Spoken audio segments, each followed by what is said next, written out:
பௌர்ணமின்றது இயற்கையினுடைய பூரண வடிவம் பெற்ற நாள். அப்படி பூரணமா இருக்கிற அன்னைக்கு நாம வழிபடும் பொழுது நம்மளுடைய எண்ணங்கள் கூட பூரணமாகும். பௌர்ணமி அன்னைக்கு ஒவ்வொரு உடம்புக்கும் ஆகர்ஷிக்கிற தன்மை அதிகமா உண்டு. அதனால தான் அன்னைக்கு கோவிலுக்கு போறது.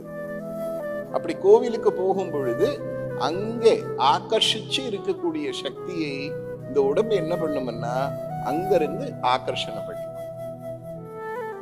அதனால பௌர்ணமி அன்னைக்கு யாகங்கள்ல கலந்துக்கிறது, கோவிலுக்கு போறதுன்றது வழக்கமா போறதை விட பல மடங்கு சக்தியை தரும். அந்த சக்தியை உள்வாங்கிறதாலே ஒருத்தருடைய உடம்பில் இருக்கக்கூடிய வியாதிகள் நீங்க